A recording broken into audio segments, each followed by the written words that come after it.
வள்ளல் மீடியா நேயர்களுக்கு வணக்கம். இப்போ நம்ம தலைப்புக்குள்ள போறதுக்கு முன்னாடி ஒரு சின்ன ரிக்வெஸ்ட். தொடர்ந்து நம்ம சேனல்ல நடத்துறதுக்கு பாத்தீங்கன்னா உங்களால முடிந்த தொகை ஒரு 50,000 ரூபாய் நான் சொல்ற ஜிபே நம்பருக்கு அனுப்பி விட்டீங்கன்னா நல்லா இருக்கும். என்ன பாரு என்ன காசாங்க அனுப்ப சொல்றோம், சப்ஸ்கிரைப் பண்ண சொன்னா பண்ண மாட்டேங்கிறாங்க. ஒரு சப்ஸ்கிரைப் தான் பண்ண சொல்றோம். அதெல்லாம் வேணா நீங்களே வச்சுக்கோங்க. ஒரு சப்ஸ்கிரைப் பண்ணுங்க தயவு செய்து. ரொம்ப நாளா ஒரே இடத்துல அப்படி நின்றுகிட்டே இருக்கு சேனல். வணக்கம் பாரி. வணக்கம். அரசியல் மாற்றங்கள் நிறைய நிகழ்ந்துட்டு இருக்கு. எங்க சிரிக்கிறீங்க? இல்ல இப்ப அந்த மாதிரி கார்டு போட்டு கேட்டுட்டு இருக்காங்களே, கியூஆர் கோடு போட்டு. ஏங்க நாளைக்கு எனக்கே அந்த நிலைமை வரலாங்க. சிரிக்காதீங்க அந்த மாதிரி ஆளுகள் எல்லாம் பார்த்து. சரி விடுங்க. சரி. இன்னைக்கு அரசியல் மாற்றம் அப்படிங்கிறது பாத்தீங்கன்னா கட்சி தாவல்கள் அப்படிங்கிறது எல்லாம் நடக்கும். அது எங்கன்னா அதிமுக திமுக திமுக அதிமுக போவாங்க. யார் பவர்ல இருக்காங்களோ ஷிஃப்ட் ஆயிப்பாங்க. புதுசா பாத்தீங்கன்னா ஒரு பஸ் வந்திருக்கு. அந்த பஸ்ல எல்லாருமே தொத்திட்டு ஏறாங்க, பஸ் டே கொண்டாடுறாங்க. எதுன்னு பாத்தீங்கன்னா டிவிகே அப்படிங்கறத அந்த கட்சி. அதுல குறிப்பா ஆதவ் அர்ஜுனா அந்த மெரிகோ ரவுண்டுன்னு சொல்லுவாங்க. இந்த கட்சியில காமாட்சி நாயுடு ஒரு விளக்கம் கொடுத்திருந்தாரு பாத்தீங்களா? அவர் பேரை தப்பா சொல்லாதீங்க ப்ரோ. கோமாட்சி நாயுடு. நாங்க என்ன டி கோடு நம்ம தலைவர் டிவிகே தமிழக வெற்றி கழகம்னு வச்சுனா த்ரிஷா விஜய் 100 கேக் 100 நடிகை பேரை சொல்லி என்னையா போட்டு கலாச்சிக்கிட்டு இருக்காங்க. திமுக இறக்கி விட்டுருச்சு. போய் எதையாவது பேசி ஏதாவது பண்ணி கெடுங்க. இன்னைக்கு சிச்சுவேஷன்ல காமெடியன்ஸ் நிறைய இருக்காங்கன்னா திமுக அந்த சிவாஜி கிருஷ்ணமூர்த்தி, அதுக்கப்புறம் அந்த கோமாட்சி நாயுடு எல்லாருமே. முக்தாரும் சிவாஜி கிருஷ்ணமூர்த்தியும் 2 பேரும் உட்காந்துட்டு வேற ஏதோ வீடியோ போட்டுருப்பாங்க. How are you? I'm fine. ஆக்சுவலா அந்த ஆளெல்லாம் அதுக்கு கூட அப்ரிஷியேட் பண்ணக்கூடாது. பேட் ஜேர்னலிசம், அசிங்கமான வார்த்தை எல்லாம் போட்டு யார் நிறுத்துவாங்களோ இவங்களுக்கு எல்லாம் ஒரு கேடு வராதா? எனவே இப்ப இந்த விஜயோட கட்சியில பாத்தீங்கன்னா நிறைய பேர் புதுசா தொட்டிருக்காங்க. மெரிகோ ரவுண்ட் மாதிரி ஒரு மியூசிக்கல் சேர் மாதிரி பாத்தீங்கன்னா திமுக ஸ்ட்ராட்டஜி டீம், அப்புறம் விடுதலை சிறுத்தைகள் அண்ட் கொஞ்ச நாள் அதிமுக ஏதோ பேக் டோரை தட்டின மாதிரி கேள்விப்பட்டேன். இப்ப டிவிகேல ஒரு பதவியோட உட்கார்ந்துருக்காரு ஆதவ் அர்ஜுனா. இதுல சிடி நிர்மல்குமார் அப்படிங்கிறவர் பாத்தீங்கன்னா அதிமுக ஐடி விங்ல இருந்தாரா. அதிமுக ஐடி விங் இவர் வெளில வந்தோம்னா எனக்கு தெரியும். அதுக்கு முன்னாடி இவர் பாத்தீங்கன்னா பிஜேபியில இருந்திருக்காரு. சோ அவரும் ஒரு பெரிய ரவுண்டு போயிட்டு தான் வந்திருக்காரு. எனக்கு என்ன கேள்வி அப்படின்னா, ஒரு மாற்று அரசியல் கட்சி அப்படின்னு சொல்லக்கூடிய தமிழக வெற்றி கழகத்துல இப்போ அவங்களுடைய தொண்டர்கள் எல்லாரையுமே பொறுப்பு கொடுக்கணும்னு சொல்ல முடியாது. ஏன்னா அதுல குவாலிஃபைடா இருக்க பீப்புள் தான் இருப்பாங்க. பட் அரசியல் களம் தெரிஞ்சவங்க, அதுல கொஞ்சம் நியாயமானவங்க, நிறைய கட்சி மாறாதவங்க, நல்லவர்கள் அப்படிங்கறதுனால ஒதுக்கி வைக்கப்பட்டவங்க அப்படிங்கிற மாதிரி இல்லாம ஒருத்தர பணத்துக்காக இன்னொருத்தரோட பேக்ரவுண்டுக்காக எல்லாம் சேர்றாங்க. மற்ற கட்சிக்கும் விஜய் கட்சிக்கும் வித்தியாசம்? கண்டிப்பா இந்த கேள்வி விஜய் அவர்கள் அவரை பார்த்து கேட்டுக்கணும். ஏன்னா நாங்கள் மாற்று அரசியல் அப்படின்னு சொல்லிட்டு தான் அவர் வந்தாரு. அது மட்டும் இல்ல, சிலர்லாம் மாற்றம்னு சொல்லிட்டு இருக்காங்க. ஆனா உண்மையான மாற்றம் நம்மளோட மாற்றம் தான் அப்படின்னு பேச தெரியுது. என்ன பிரச்சனை அப்படின்னா, இது உண்மையான மாற்றமா? ஆதவ் அர்ஜுனா என்ன கொள்கை, என்ன கோட்பாடு, அவர் உள்ள வந்தோடனே டக்குன்னு சேர்த்துக்கிறீங்க. யார் வந்தாலும் உள்ள வந்தோடனே டப்புன்னு சேர்த்துக்கிறீங்க. அவங்களோட ட்ராக் ரெக்கார்டு என்னன்னு நீங்க பார்க்கணும். அதெல்லாம் நீங்க பாக்குற மாதிரி தெரியல. ரெண்டாவது, சரி இதை நம்ம மக்களுக்கும் தெளிவுபடுத்தி ஆகணும். விஜய் அவர்களை நீங்க இன்னைக்கு ஆதரிக்கிறீங்க அப்படின்னா எதற்காக ஆதரிக்கிறீங்க? அவருடைய கொள்கை என்ன, கோட்பாடு, இதெல்லாம் அவங்க யாரும் கன்சிடர் பண்றதில்ல. சினிமால ஒரு பிரபலமான நடிகர், அதற்காக நாங்கள் ஆதரிக்கிறோம் அப்படின்னு சொல்றீங்க. இது ஒரு சரியான ஆதரவு போக்கா? அந்த ஆதரவு போக்கு இப்படி நீங்க கொடுக்கறதுனாலதான் விஜய் போன்ற நபர்கள் சம்பந்தம் இல்லாத தலைவர்கள் எல்லாம் கொண்டு எங்களோட வழிகாட்டி, என்னுடைய இந்த காட்டின்னு சொல்லி காட்டிட்டு இருக்காங்க. இது தேவையில்லை. இப்ப கூட போய் மாலையெல்லாம் போட்டு வந்தாப்புல வரிசைக்கா கட்டிட்டாங்க. மானுமெண்ட் எல்லாம் கட்டி அதெல்லாம் மாலையை போட்டு, அது ஒரு விதத்தில் தமிழர்களையும் தமிழ் மக்களையும் அவமானப்படுத்துற மாதிரியான விஷயங்கள் தான். ஈவேராவெல்லாம் நீங்க முன்னிலைப்படுத்திக்கிட்டு தலைமை வழிகாட்டின்னு சொல்லி அவரோட சென்டர் போக்கஸ் எல்லாம் வைக்கிறதுலாம் ரொம்ப அபத்தமான ஒரு அரசியல். அந்த அபத்தமான அரசியல சினிமா எனக்கு இருக்கு, எனக்கு ரசிகர்கள் இருக்கிறாங்கிறதுக்காக விஜய் பண்றாரு. இது நம்ம ஏற்க முடியாது. அந்த அரசியல் தப்பானது. நீங்க மண்ணுக்காக மக்களுக்காக பேசுறீங்க, பரந்தூருக்கு போய் பேசுனீங்க, அதெல்லாம் நான் வரவேற்கிறேன். அதெல்லாம் நான் குறை சொல்லலை. ஆனா ஈவேராவை கொண்டு அது தமிழ் சமூகத்திட்ட திணிப்பதெல்லாம் ஒரு வக்ர விஷயமா தான் வக்ரம். அது ஒரு அரசியல் வக்ரம். ஏன்னா தொடர்ச்சியாக தமிழையும் தமிழ் மக்களையும் தமிழர் அரசியலையும் எதிர்த்த ஒரு நபரை தமிழருக்காக இவர் தான் உழைத்தார் அப்படிங்கிற மாதிரி ஒரு பொய்மையை கட்டமைக்கிறதுங்கிறது எவ்வளவு பெரிய.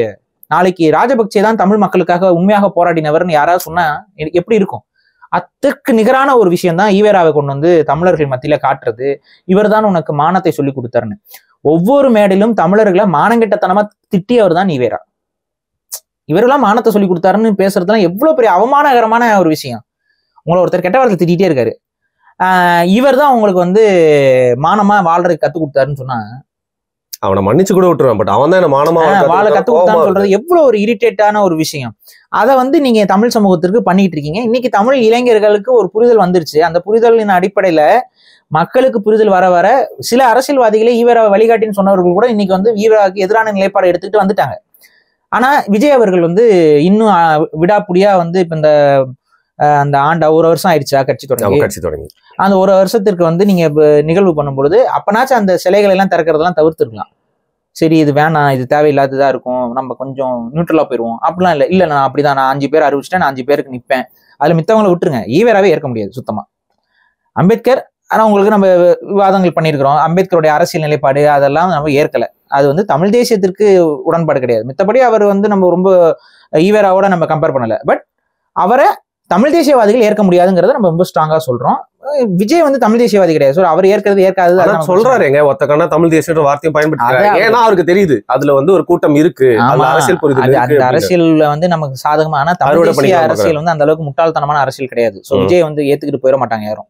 சோ இதுதான் விஷயம். நீங்க வந்து என்னதான் நீங்க தமிழருக்காக நான் பேசுகிறேன், தமிழ் தேசியம் நான் பேசுகிறேன்லாம் நீங்க சொன்னீங்கன்னாலும் அதோட உண்மைத்தன்மை என்னங்கிறத பிரிச்சு பார்க்கக்கூடிய அரசியல் தெளிவு பெற்றவர்கள் தான் தமிழ் தேசிய செயல்பாடுகளுக்குள்ள இருக்கிறாங்க. அதனால அதை வந்து உங்களால மிஸ்லீட் பண்ணி கொண்டு போக முடியாது. நீங்க ஒரு தமிழர்கள் அப்படிங்கிற அடிப்படையில உங்களுக்கு ஒரு ஆதரவு தமிழர்கள் மத்தியில இருக்கும். ஆனா அரசியல் ரீதியில பிழையான கருத்தில கொண்டு வரும்போது அது பின் விளைவுகளை இவர் தான் சந்திக்கணும். இவரோட வளர்ச்சிக்கு அது ஒரு பெரிய முட்டுக்கட்டையா தான் இருக்க போகுது இந்த சமரசங்கள்லாம்.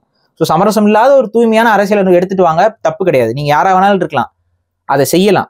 ஆனா உங்களுடைய அந்த ஒரு சினிமா மோகத்தை வச்சு இதெல்லாம் சர்பாஸ் பண்ணலாம்னு நீங்க நினைக்கிறீங்களே, விடமாட்டோம். இப்ப ஈவேராவை நீங்க தூக்க அதை அதிகமா உடைக்க வேண்டிய தேவை வந்து தூக்குனதுக்கு அப்புறம் தான் நிறைய உடையுது. இப்ப நீங்க தூக்குனீங்க, அதையே அந்த லூப் ஹோல் உங்களுக்கு மேல இருக்கிறனாலதான் சீமான் அவர்கள் உடனே டக்குன்னு தூக்கி போட்டு அடிக்க ஆரம்பிச்சாரு. அந்த எட்ஜ் அவர் எடுக்கிறாரு பாருங்க. ஸோ இதுதான் அந்த ஸ்ட்ராட்டஜி. ஸோ இதை நீங்க புரிஞ்சுக்கணும். சரி, இப்ப ஆதவர்ஜுனா வந்து பொலிட்டிக்கல் ஸ்ட்ராட்டஜிஸ்ட் அப்படின்னு சொல்லிட்டு அவங்களுடைய தேர்தல் வியூக ஏதோ பொறுப்பை கொடுத்து அவருக்கு வந்து நீங்க பண்றீங்க. இப்ப தமிழக மக்கள் ஒரு விஷயத்த புரிஞ்சுக்கணும். ஆதவர்ஜுனா யார்? ஆதவர்ஜுனா வந்து அவர் இந்த மண்ணுக்கு உரியவர் அல்ல. அவர் ஒரு ரெட்டி சமூகத்தில் பிறந்த ஒரு நபர். அவர் ஒரு பெரும் பணக்காரர். அவர் சாதாரண பணக்காரர்ல பெரும் பணக்காரர். ஒரு பணக்கார வீட்டில் வாக்கப்பட்டவரும் கூட. இவர் என்ன பண்றாரு, ஒரு அரசியல் ரீதியாக தனக்கு ஒரு இடம் வேணும்னு அவர் முடிவு பண்றாரு. பொலிட்டிக்கல் ஆசைங்கிறதே ரொம்ப ஆபத்தானது. பாலிடிக்ஸ்ல வந்து ஆசைப்பட்டுலாம் யாரும் வரக்கூடாது. இப்ப நான் ஆசைப்பட்டு வர்றது வேறையா? நோக்கம் இருந்தால்தான் வரணும். நோக்கம் சேவைன்னா என்ன சேவை? என்ன வந்தனே அப்படியே மக்களுக்கு எல்லாம் அப்படியே செஞ்சு அப்படியா தன்னோட வாழ்க்கையை தியாகம் பண்ணி மக்களுக்கு அரசியல் புரிதல் ஏற்படுத்தி அப்படிலாம் யாரும் வரமாட்டாங்க. அப்ப வேஸ்ட் அதெல்லாம். நான் சொல்றதுன்னா அரசியலுக்கு நீங்க வரீங்கன்னா உங்களுக்கு நோக்கம் இருக்கணும், உங்களுக்கு ஒரு அஜெண்டா இருக்கணும். நோக்கமும் தேவை. அஜெண்டா இங்க பாருங்க, யாருமே நான் மக்களுக்கு நல்லது செய்கிறேன் அப்படின்னு யாரும் வரமாட்டாங்க. புரியுதா? ஏன்னா நீங்க நல்லது செய்யறதுக்கு அரசியலுக்கு வரணும்னு அவசியமே இல்லை. இப்ப நான் நல்லது செய்யறேன், என்ன பண்ணலாம், என் சொத்து எல்லாத்தையும் டக்குன்னு எடுத்து ஒரு அநாத ஆசிரமத்திற்கோ எதுவும் எழுதி வச்சுட்டா நல்லது தானது. இதுக்கு எதுக்கு நான் அரசியலுக்கு வரணும், எதுக்கு நான் தொண்டை தண்ணி வெத்த கத்தணும்? Simple as that. என்னால நல்லது செய்ய முடியும். அது யாராவது செய்வாங்களா? இப்ப விஜயா இருக்காரு, மக்களுக்கு நல்லது செய்ய போறேன் அப்படின்னா அவர் என்ன பண்ணலாம்? டக்குன்னு வந்துட்டு அவர்கிட்ட அவர் சம்பாதிக்கிறது ஒண்ணும் இல்லைங்க, என் படத்துக்கு டிக்கெட் வசூல் பண்ணாதீங்கன்னு சொல்லிட்டா முடிஞ்சு போச்சுங்க. எத்தனை பேருக்கு எவ்வளவு கோடி இது? இல்ல நீ எல்லாரும் காசு கொடுக்கும். அதுவும் முதல் நாள் ஷோக்கு 1000 ரூபா 2000 ரூபான்னு கொடுத்து வந்து பாரு. அந்த காசெல்லாம் வாங்கிட்டு நான் மக்களுக்கு நல்லது பண்ணா சரி, அந்த காசெல்லாம் வாங்கி நான் மக்களுக்கு ஏழை எளிய மக்களுக்கு கொடுக்கலாம், முடிஞ்சு போச்சுல, நல்லதாயிரும்ல. அது யாராவது செய்வாங்களா? ஸோ அரசியல்ங்கிறது அது கிடையாது. அரசியல் என்பது முழுக்க அதிகாரத்தை அடைதல். இந்த அதிகாரத்தை நீங்க அடைஞ்சதுக்கு அப்புறம் நீங்க என்ன செய்வீங்க? ஒரு விஷயங்களை செய்வீங்க. அது ஒரு சிலருக்கு நல்லதா இருக்கும், ஒரு சிலருக்கு கெட்டதாகத்தான் இருக்கும். எப்பவுமே அப்படிதாங்கிறீங்களா? எப்பவுமே அப்படிதான். ஆனா பவர் கரப்ஷன்ல நீங்க அதிகாரம்ன்ற வார்த்தையை யூஸ் பண்றீங்க. அதுக்கு போனப்பவே பல பேர் தலையை வெட்டிட்டு தான் போய் அசோகர் உட்கார்ந்த மாதிரி அப்படிதாங்க அது அரசியல். ஆமாங்க, ஆமா. அரசியல்ங்கிறது சாதாரண விஷயம் இல்ல. அரசியல்ங்கிறது ஒரு போர் மாதிரி தான். அந்த போர்ல மேல ஒரு அரசனாக ஒருத்தன் முடிசூட்டுறான் அப்படின்னா அவன் யார் நமக்கானவர்கள், யார் நமக்கு எதிரானவர்கள் தெளிவா இருக்கணும். நான்லாம் உங்களுக்கு தெரியும், நான் பேசுறதுல இருந்து தெளிவாக தெரியும். தமிழ்நாட்டுடைய அரசியலுக்குள்ள நம்மளோட செயல்பாடு இருக்கும் பொழுது எதை நோக்கி நம்ம நகர்றோம்? தமிழர்களுக்கு மட்டும்தான். புரியுதுங்களா? தமிழர்களுக்கு மட்டும்தான். தமிழர்களுக்கு இங்க உரிமைகள் மறுக்கப்படுது. அப்ப தமிழர்களோட உரிமையை மீட்கணுங்கிறது மட்டும்தான், தமிழர்களுக்கு ஒற்றுமை இருக்கணுங்கிறது மட்டும்தான், தமிழ் இனம் பாதுகாக்கப்படணும், தமிழ் மொழி பாதுகாக்கப்படணுங்கிறது மட்டும்தான் நம்மளோட நோக்கமாவே இருக்கும். அப்ப அந்த நோக்கத்தை வச்சுதான் நம்ம போறோம், நம்ம செயல்படுறோம். அரசியல்ல அதிகாரம் பெறும் பொழுது இங்க தமிழர் அல்லாதவர்களுக்கு வந்து வேலை வாய்ப்பு எல்லாம் அதிகமா கொடுக்கப்பட்டிருக்குன்னா நம்ம லிஸ்ட் எடுப்போம். யாரெல்லாம் ஃபேக்கா சாதி சான்றிதழ்கள் வாங்கி வேலையை வாங்கியிருக்காங்க. இப்ப அவங்களுக்கு என்ன நல்லது பண்ணுவீங்களா? வந்து அவங்களும் மக்கள் தான், அவங்களும் வாக்குகள் தான். என்ன பண்ணுவீங்க? நல்லது பண்ண போறீங்களா? இங்க முறைகேடாக பல சம்பாரிச்சிருப்பான், பல தமிழன் இருப்பான், பல பிறமொழியாளர் நிறைய பேர் இருப்பான். அவங்களுக்குலாம் வந்து நல்லது பண்ண போறீங்களா? எப்படி நல்லது பண்ணுவீங்க அவங்களுக்கு? ஸோ அரசியல்ல நல்லவரா இருக்க முடியாதா பாரி? ஒரு தரப்புக்கு இருக்கலாம், அந்த தரப்பு என்னங்கிறது நீங்க முடிவு பண்ணுங்க. So you can't satisfy everyone. Okay, I get your point. அந்த ஒரு தரப்புக்கு தான் உங்களால நல்லது பண்ண முடியும். எந்த தரப்பு உங்க தரப்பு, இவ்வளவுதான் விஷயம். தமிழர் தரப்பா, அப்ப அதுக்கு உண்மையா இருங்கிறேன். சிம்பிள். இப்படிலாம் பண்ண முடியாது ரெண்டு தரப்புக்கும். ரெண்டு தரப்புக்குலாம் நீங்க நல்லவரா இருக்க முடியாது. ஏன்னா ரெண்டு தரப்பும் கான்ட்ரடிக்டா இருக்கீங்க. இப்ப தமிழ்நாடு வேலை தமிழருக்கேன்னு தமிழர் தரப்பு சொல்லும். தமிழ்நாடு வேலை தமிழ்நாட்டுல யார் வேணாலும் வந்தாலும் கொடுங்கன்னு சொல்லி ஒரு தரப்பு சொல்லுது. இப்ப எடுத்துக்காட்டுக்கு திராவிடம் வட இந்திய வருகை வேணுங்குது, வட இந்தியர்கள் பாதுகாப்பா இங்க இருக்கணுங்கிற. தமிழ் தேசியம் என்ன சொல்லுது? வட இந்தியர்கள் இங்க வருவது நமக்கு ஆபத்துங்குது, வேலை வாய்ப்புகள் தமிழர்களுக்கு தான் பகிர்ந்து கொடுக்கணும்னு நம்ம சொல்றோம். இப்ப வட இந்தியர்களுக்கு நல்லது பண்ணிட முடியுமா தமிழ் தேசியவாதிகளால? பண்ண முடியாது. அதே போல திராவிடம் வந்து தமிழர்கள் நல்லது பண்ணிட முடியுமா? பண்ண முடியாது. அப்ப தமிழர்கள் முடிவு பண்ண யாரை எடுக்கணும்னு. திராவிடத்தால இந்த நிலைப்பாடு எடுத்துக்கிட்டு தமிழர்களுக்கு நல்லது செய்ய முடியாது. திருப்பூர்ல ஒரு வயதானவெல்லாம் சொல்றாங்க, திருப்பூர் நாசமா போச்சுங்க, திருப்பூர் ரொம்ப மோசமா போச்சுங்க, எல்லாம் வடகத்திக்காரன் வந்துட்டாங்க, அவங்களுக்கு தெரியுது சொல்றாங்க. ஆனா அவங்களால ஏதாவது செய்ய முடியுமா? ஆனா அவங்களால என்ன செய்ய முடியும்? அவங்க கிட்ட ஒரு வாக்கு இருக்கு, அந்த ஒரு வாக்கை தமிழ் தேசியம் பக்கம் திருப்பணும் அவங்க. ஆனா அவங்களுக்கு அது தெரியல, தமிழ் தேசியம் அங்க போய் சேரல. தமிழ் தேசியம் தான் அவங்களுக்கு உண்மையான சக்தியாக இருக்குங்கிறது அவங்களுக்கு தெரியல. புரியுது அவங்களுக்கு, வடக்கத்திக்காரங்க வந்ததுக்கு அப்புறம் திருப்பூர் நாசமா போச்சுன்னு அவங்களுக்கு தெரியுது. இருக்கும் ஆனா புரியல. ஹிந்தியில போஸ்ட் ஓட்டுறாங்க அங்க ஈரோட்ல திமுக. அப்ப அவங்க யாருக்கு வேலை பாக்குறாங்க? அவங்களுக்கு தெரியுது, அவங்களுக்கு தெரியுது. ஆனா இங்க தமிழர்களுக்கு புரியல. யாருக்கு நம்ம அதிகாரத்தை கொடுக்கணும், யாருக்கு நம்ம வாக்கு கொடுக்கணும், யாரை வந்து கொண்டு வரணும் தெரியல. நான் சொல்றேன், தமிழ் தேசியம் பேசக்கூடியவர்கள் தமிழர்களுக்கு நல்லது செய்வாங்க. அடுத்தவங்களுக்கு கெட்டது செய்வாங்கன்னு சொல்லல, தமிழர்களுக்கு நல்லது செய்வாங்க. சில நேரங்களில் அந்த நல்லது என்பது மற்றவர்களுக்கு கெட்டதா போய் நிக்கலாம். புரியுதுங்களா? இப்ப தமிழர்களுக்கு சர்வாதிகாரம் மாதிரி இருக்கு பாருங்க. சர்வாதிகாரம் இல்லைங்க, தமிழர்களுக்கு ரூத்லெஸ்ஸா இருக்கீங்க. நீங்க ரூத்லெஸ்ஸா தாங்க இருக்கணும், வேற வழி இல்லை. நீங்க வந்து டிப்ளமேட்டிக்ங்கிறது, டிப்ளமேசி தேவைப்படுற இடத்துல இருக்கணும். இப்ப இலங்கை, அதாவது மீன் பிடிக்க போற தமிழ் மீனவர்களை இலங்கை ராணுவம் சுட்டுக் கொள்ளுது. இப்ப இந்த இடத்துல யாருக்கு நீங்க நல்லவனா இருப்பீங்க, யாருக்கு நீங்க கெட்டவனா இருப்பீங்க? நம்ம மீனவர்கள் தான். அப்ப அங்க என்ன பண்ணணும்? ஒரு தமிழக முதலமைச்சர் என்ன செய்யணும்? ஒரு விஷயம் இருக்குல்ல, இந்த இடத்துல ஒரு ஸ்டாண்ட் பண்ணி இன்னைக்கு பாருங்க, இன்னைக்கு நேத்து வந்து திரும்ப தமிழக மீனவர்களோட படகுகள் அவங்களெல்லாம் கைது பண்ணியிருக்கிறாங்க, நடந்திருக்குது. இப்ப இதுக்கு என்ன பண்ணலாம்? இப்ப இந்த இடத்துல வந்து நான் வந்து ரெண்டு பேருக்கும் அப்படிலாம் பண்ண முடியாது. இலங்கை ராணுவத்துக்கு எதிராக தான் நின்று ஆகணும். இந்த இடத்துல வந்து நான் ரெண்டு பேருக்கு எப்படி நீங்க சொல்ல முடியும்? சோ இங்க தமிழர்கள் பாதிக்கப்படுறாங்க, அப்ப அவங்களுக்காக தான் நின்று ஆகணும். அந்த இடத்துல அந்த டிப்ளமேசி எடுக்கிறது, இவர் மனசு புண்பட்டு விடக்கூடாதுங்க, அப்படிலாம் அரசியல் பண்ண முடியாது. ஓட்டு இருக்கேன், ஆனா ஒரு பக்கம் அது தேவையில்லைங்கிறேன் நான். அந்த ஓட்டை வச்சு நம்மளால ஜெயிக்க முடியாது, அந்த ஓட்டு வரவும் போறது இல்லை. யார் ஓட்டு போடுவான்னு நீங்க நம்புறீங்க? அதாவது விஜயோட பாயிண்ட் ஆஃப் வியூன்னு சொல்லுங்க. விஜயோட பாயிண்ட் ஆஃப் வியூன்னு சொல்றேன். விஜய் வந்து ஆளப்போறான்னு தமிழன் சொன்ன அடுத்த நிமிஷமே உனக்கு அங்க இருக்கக்கூடிய அத்தனை பிறமொழியாளர் வாக்குகளும் இல்ல, மைண்ட்ல ஏத்துங்க. அப்ப இதை சொல்லாதீங்க. நீங்க ஒரு ஏமாத்த அரசியல தான் பண்ணலாம், வாக்குக்காகன்ட்டு. அது எடுபடாது. எங்க இன்னொரு பாட்டுல சொல்லிருக்காரு, நீ எந்த ஊரு நான் எந்த ஊரு, முகவரி தேவையில்லை. எந்த ஊரு முகவரி தேவையில்லை. என்ன இந்த விஜய் கட்சியில இருக்கவங்க மாதிரியே பேச. எந்த ஊரு முகவரி தேவை கிடையாது, எந்த நாடுங்கிறதுக்கு முகவரி தேவை. புரியுதுங்களா? எந்த மொழிங்கிறதுக்கு முகவரி தேவை. அதனாலதான் தமிழன் தான் என்னாலும் அப்படிங்கிறீங்க. ஆமா, என்னாலும் நீங்க தமிழன் தான், அதுல சொன்னாலே திமிரேறும். அதான் இப்ப நீங்க தமிழன் தான் என்னாலும் சொன்னாலே திமிரேறும் போது இங்க இருக்கக்கூடிய பிறமொழியாளர்களுக்கு என்ன அது பொருள்? சூப்பர், காத்தோட கலந்தாலும் அதுதான் நம்ம அடையாளம். இவ்வளவுதான் விஷயம். உண்மையாவே சேர்ந்துட்டீங்க போல, ஒரு வீடியோவா போடுறீங்கன்னு நினைச்சேன். இல்லைங்க. அப்ப இது என்ன விஷயம் அப்படின்னா, நம்ம தமிழர்களுக்காக தான் அரசியல் பண்றோம். இதுதான் விஷயம். தமிழ் தேசியம் என்பது தமிழர்களுக்கானது. இது மற்ற இனத்திற்கு எதிரானதானா? கிடையாது. ஆனா எதிரானதாகத்தான் அவர்கள் பார்ப்பார்கள். அதனாலதான் எதிராகவும் செயல்படுறாங்க. இன்னும் ஒரு அடுத்த ஒரு கண்டென்ட்டுக்கு நான் வந்து சில வீடியோஸோட வரேன். நான் உங்ககிட்ட சொன்னேன்ல, எவ்வளவு திமிர் இருந்தா அந்த மாதிரியான இந்த பிறமொழியாளர்களுடைய நடவடிக்கை இருக்குங்கிறத நம்ம அது தனியா நம்ம பேசுவோம். அதுக்குன்னு ஒரு தனி கண்டென்ட் இருக்கு. அப்பதான் உங்களுக்கு புரிய வரும் இங்க இருக்கக்கூடியவர்களோட உளவியல் என்ன, யாருக்கு எதிராக நம்ம இங்க வந்து பேசிக்கிட்டு இருக்கோம் அப்படிங்கிறது புரிய வரும். எவ்வளவு தப்பான இன்டென்ஷன் இருந்தா அவங்க இந்த வேலையெல்லாம் பண்ணுவாங்கன்னு பாருங்க. அப்ப இங்க இருக்கக்கூடிய பிறமொழியாளர்கள் அவங்க இந்த மண் தமிழர்களுக்கானதுன்னு அவங்களால சொல்ல முடியல, சொல்றதுக்கு நாக்கு வரலைங்க. ரெட்பிக்ஸ் ஊடகத்துல ஒரு பிறமொழியாளர் வந்து உட்காந்து பேசிக்கிட்டு இருப்பாப்ல. அது அந்த நாம் தமிழர் கட்சியோடைய அந்த சின்னத்தை திருடி அந்த ஒரு விஷயம்லாம் இருக்கும். அந்த டைம்ல ஒரு ஆள் வந்து பேசி, இது தமிழ்நாடு தாங்க பேரு, ஆனா தமிழர்களுக்குன்னு சொல்லக்கூடாதுங்க உட்காந்து பேசிக்கிட்டு இருக்கிறது. புரியுதா? அப்ப என்ன பண்ணுவீங்க? இவங்களுக்கு எப்படி நீங்க நல்லது செய்ய போறீங்க? இவங்களுக்கு அது நல்லதா இருக்காது. அவங்களுக்கு எது நல்லது? அவங்கள நீங்க வாங்க, எங்க நாட்டை எவ்வளவு வேணாலும் சுரண்டுங்க, எவ்வளவு வேணாலும் எங்களோட மொழியை அழிங்க. நம்ம கமெண்ட் செக்ஷன்ல ஒருத்தன் தங்கிலீஷ்னு சுத்திட்டு இருப்பான், பாத்திருக்கீங்களா? சொல்லாதீங்க. இல்ல, மக்களுக்கு புரியணும்.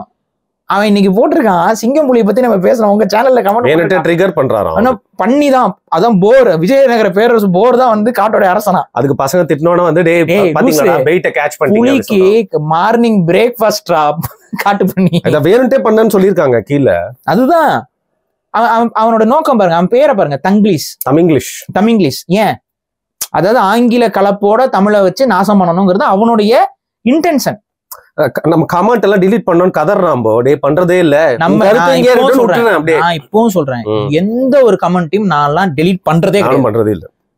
எப்ப அதுவா டெலீட் ஆகுது அப்படின்னு பாத்தீங்கன்னா, அஃபென்சிவா ஏதாவது நீ போட்டீங்கன்னா ஆட்டோமேட்டிக்கா யூடியூப் டிடெக்ட் பண்ணி டெலீட் பண்ணிரும். அதை நான் போய் ரிகவரும் பண்ண மாட்டேன். ஏன்னா ஒவ்வொரு வீடியோக்கு உட்காந்து ரிகவர் பண்றது அது மாதிரியே கமெண்ட்ஸ் இருக்கும். இப்ப நீங்க ஒரு 1000 கமெண்ட் வருது அந்த வீடியோக்கு அப்படின்னா, அதுல இந்த மாதிரி டாக்ஸிக் கமெண்ட் ஒரு 20-30 இருக்கும்ல. அந்த 20-30 கமெண்ட்ல கெட்ட வார்த்தையை போட்டு கமெண்ட் பண்ணானா ஆட்டோமேட்டிக்கா அது வந்து தூக்கிடும். ஸோ அந்த மாதிரி தான் அது ஏதாவது தூக்குமே ஒழிய, நம்ம வந்து கமெண்ட்ஸ் வந்து எந்த ஒரு கமெண்ட்டையும் நான் எந்த ஒரு இதுவுமே பண்ண மாட்டோம், அப்படியே தான் விட்டுருக்கோம். சப்போர்ட்டிவா வந்தாலும் அப்படியே தான் இருக்கிறோம், நெகட்டிவா வந்தாலும் அப்படியே தான் இருக்கும். ஒரு கமெண்ட் கூட டெலிட் ஆனது இல்லை இது வரைக்கும் நான் என்னோட இதுல. அப்ப இவங்களுக்கு என்னன்னா, அவ்வளோ வன்மம், அவ்வளோ வக்கரத்தோட தமிழ் சமூகம் மீண்டெழுவதையோ, தமிழ் சமூகம் அடையாள பெறுவதையோ விரும்பாத நபர்களுக்கு தமிழ் தேசியவாதிகளால் என்ன நன்மை செஞ்சிட முடியும்? ஸோ அதை செய்வதற்கெல்லாம் வரவில்லை. அதே சமயத்துல வேறு ஒரு தேசிய இனத்துக்கு எதிரான நடவடிக்கைக்காகவும் நம்ம வரல.